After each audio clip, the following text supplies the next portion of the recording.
Hello guys, আসসালামু আলাইকুম। Welcome back to my channel.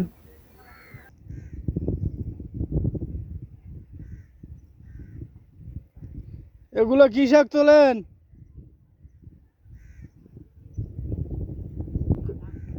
হ্যাঁ, আদা আদা মুনমুনি,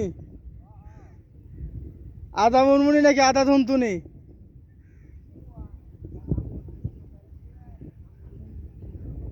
হ্যাঁ,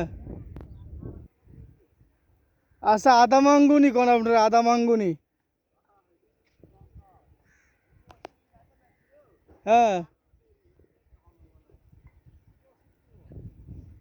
এগুলো খুব ভালো জিনিস। এদিকে মাটির টালের পাশে দেখেন না, মাটির টালের পাশে আছে তো। এদিকে না, এদিকে এদিকে থাকতে পারে। আমি চিন্তা করতেছি কই দুইজনে ওখানে কি করে, আইলের ভিতরে বইয়া বইয়া কি খুঁজতেছে ওখানে। এগুলো ভালো। এরা দুইজনে ওখানে বসে বসে আদা থন্তনি পাতা বলে আমাদের বরিশালে, এই আদা থন্তনি পাতা তুলতেছিল। আমি মনে করছি যে হয়তো চাল নিয়ে আসার সময় আপনার আইলের উপরে চালগুলো পড়ে গেছে, ওগুলো আস্তে আস্তে খুঁজতেছে। তো পরে শুনলাম যে এরা নাকি আদা থন্তনি পাতা ওগুলো তুলতেছে একটা একটা করে। তো যাই হোক ভিউয়ার্স, দেখেন আশেপাশের কি অবস্থা। বৃষ্টিতে অনেক ক্ষয়ক্ষতি হয়েছে, ইটগুলো অনেক নষ্ট হয়েছে। ইট একদিকে কাটে, আবার কিছুক্ষণ পরে বৃষ্টি হয়, আবার নষ্ট হয়ে যায়, এরকম এভাবেই চলতেছে। তো ভাগ্য খারাপ যা আছে,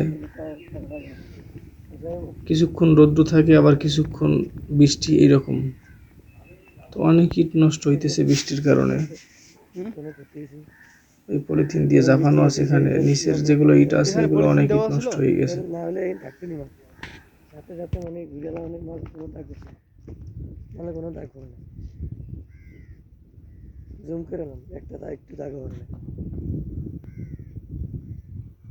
বৃষ্টি আর না হইলে চলবে, দূর চলবে, কিন্তু আর হইলে তো আর চলবে না। না হইলে আর চলবে, বৃষ্টি হইলে তো আর চলবে না।